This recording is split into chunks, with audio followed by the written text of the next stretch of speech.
الحمد لله وحده والصلاة والسلام على من لا نبي بعده أما بعد فقال النبي صلى الله عليه وسلم خير الدعاء دعاء يوم عرفة لا إله إلا الله وحده لا شريك له له الملك وله الحمد وهو على كل شيء قدير। সুপ্রিয় দর্শক, যে যেখান থেকে দেখতেছেন সবাইকে জানাই আন্তরিক অভিনন্দন।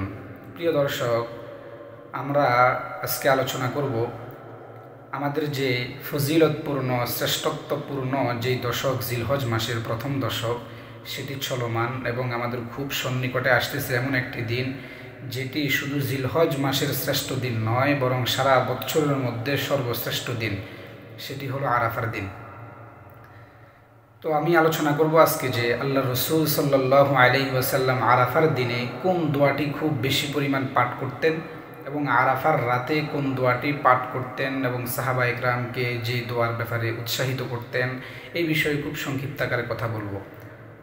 তো যেহেতু আরাফার রাতটি দিনের আগে আসে, সে হিসেবে আগে রাতের কথাটাই বলবো, কারণ আরাফার সম্পর্ক হলো দিনের সাথে। তো দিন আসার আগে তো রাত আসে, আরবি চাঁদের হিসাবে আগে রাতটি আসে, পরে দিন আসে। তো যেহেতু আগে রাত আসে তাহলে আগে রাতের কথা বলবো, এরপরে ইনশাল্লাহ দিনের কথা বলবো। তো আমি যে বিষয়ে কথা বলবো এই বিষয়টা আছে যে আমার সামনে একটি কিতাব আছে যে ফজলু আশরি জিলহিজ্জা। এই কিতাবটি মহান দুই ব্যক্তি লিখেছেন, দুইটি রাসালাকে এখানে একসাথ করা হয়েছে একই শিরোনামে। একজন ইমাম ইবনু আবিদ দুনিয়া রহমতুল্লাহি আলাই, যিনি 281 হিজরিতে ইন্তেকাল করেছেন, আরেকজন হলেন ইমাম তবারানি রহমতুল্লাহি আলাই, যিনি 360 হিজরিতে ইন্তেকাল করেছেন। তো দুইজনের রেসালাকে এই কিতাবে একসাথ করা হয়েছে ফজলু আশরি জিলহিজ্জা। তো এই কিতাবের মধ্যে এই কিতাব থেকে আমরা কথা বলবো। হযরত রাসূল করিম সাল্লাল্লাহু আলাইহি ওয়াসাল্লাম বলেছেন, হযরতে আব্দুল্লাহ ইবনে মাসউদ রাদিয়াল্লাহু তাআলা আনহু থেকে এই হাদিসটি বর্ণিত এবং এটি ইমাম তাবারানী রহমতুল্লাহি আলাইহির ফজলু আশরি জিলহিজ্জা এই কিতাবের 53 নম্বর হাদিস এবং ইমাম তাবারানী রাহিমাহুল্লাহর আল মুআজামুল কাবীর লিত তাবারানী 10 নম্বর খণ্ড 10554 নম্বর হাদিসের বর্ণনা। হযরত রাসূল করিম সাল্লাল্লাহু আলাইহি ওয়াসাল্লাম বলেছেন, ক্বালান নবী সাল্লাল্লাহু আলাইহি ওয়াসাল্লাম মা মিন আবদিন দাআ বিহাদিহি দাওয়াতি লাইলাতা আরাফা ওয়া হিয়া 10 কালিমাত আলফ মাররা লাম ইয়াসআলিল্লাহ শাইআন ইল্লা আ'তাহু ইয়্যাহু ইল্লা কতিআতা রাহিমিন আও মা'সামা। হযরত রাসূল করিম সাল্লাল্লাহু আলাইহি ওয়াসাল্লাম বলেছেন, আল্লাহ রাব্বুল আলামিনের যে বান্দা, আমার যে উম্মত, আরাফার রাতে, অর্থাৎ আরাফা তো হবে দিনে, দিন আসার আগে যে রাত, ওই রাতের মধ্যে যে বান্দা, রাসূলের যে উম্মত 10টি কালিমা, 10টি শব্দ, 10টি কালিমা 1000 বার পাঠ করবে এবং এগুলি পাঠ করে আল্লাহর কাছে যেই দোয়াই করবে, রব্বে কারীম তার সবগুলি দোয়া কবুল করবেন। শুধুমাত্র 2টি দোয়া কবুল করবেন না। একটি দোয়া হলো আত্মীয়তার বন্ধন ছিন্ন করার জন্য যারা দোয়া করবে তাদের দোয়া আল্লাহ পাক কবুল করবেন না।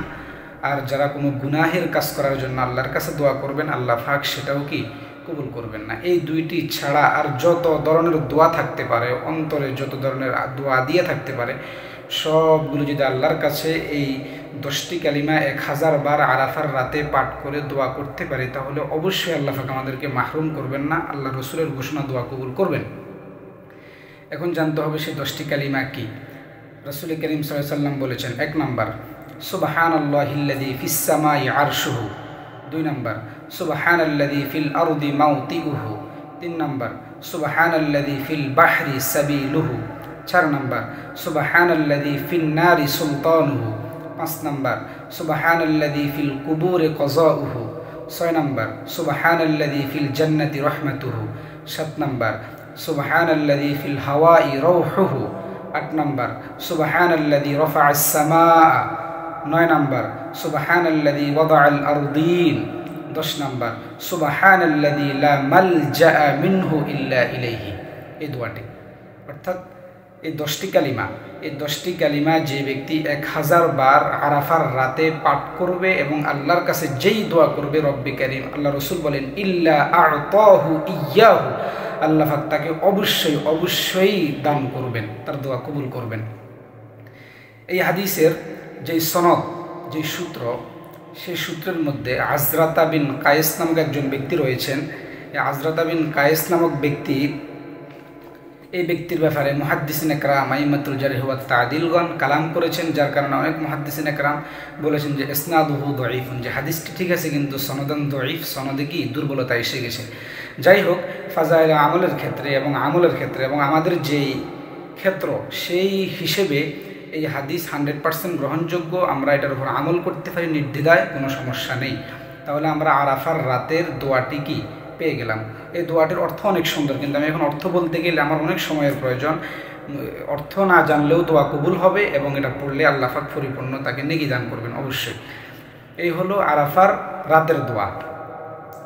দ্বিতীয় নাম্বার হলো যে আরাফার দিনে আমরা কোন দোয়াটি পাঠ করব, সেটাও রাসূল করিম সাল্লাল্লাহু আলাইহি ওয়াসাল্লামের হাদিস দ্বারা সুস্পষ্ট প্রমাণিত। যেমন আল্লাহ রসুল বলেছেন যে খৈরুদ দুআই দুআউ ইয়াউমি আরাফা, এটা জামিউত তিরমিজি মুওয়াত্তা মালিকের মধ্যে এই সিস্টেমে ইবারত রয়েছে। কিন্তু এই কিতাবের মধ্যে ফজলু আশরি জিল হিজ্জা লিত তাবারানি, সেই কিতাবের মধ্যে রয়েছে আল্লাহ রসুল বলেছেন, হযরত আলী রাদিয়াল্লাহু তাআলা আনহু থেকে হাদিসটি বর্ণিত, আফদলু মা কুলতু আনা ওয়ান নাবিয়্যুনা মিন ক্বাবলি, যে আমি এবং আমার আগেকার যত আম্বিয়া আলাইহিmus সালাম এসেছেন সবাই আরাফার দিনে, ইয়াউম আরাফা, আরাফার দিনে যতগুলি কওলান আমল করেছেন, অর্থাৎ মুখ দিয়ে উচ্চারণের মাধ্যমে যে আমলগুলি করেছেন, তার মধ্যে সর্বশ্রেষ্ঠ হলো এই দোয়া, লা ইলাহা ইল্লাল্লাহ ওয়াহদাহু লা শারীকা লাহ লাহুল মুলকু ওয়া লাহুল হামদ ওয়া হুয়া আলা কুল্লি শাইইন কাদির। অনেক সহজ একটি দোয়া। যাই হোক, এটা হলো কি দিনের দোয়া। এবং এই হাদিসটি ইমাম তাবারানী রাহিমাহুল্লাহর ফজলু আশরি জিল হিজ্জা এই কিতাবের 51 নম্বর হাদিস, এবং শেখ আলবানী রাহিমাহুল্লাহ তার সিলসিলাতুল আহাদিস সহিহার তালিকার মধ্যে হাদিসটি কি নিয়ে আসছেন। যাই হোক, আজকের আলোচনার মূল কথা যেটি, সেটি হলো যে সামনে আসতেছে মহিমান্বিত একটি দিন এবং একটি রজনী, সেটা হলো আরাফার দিন এবং আরাফার রাত।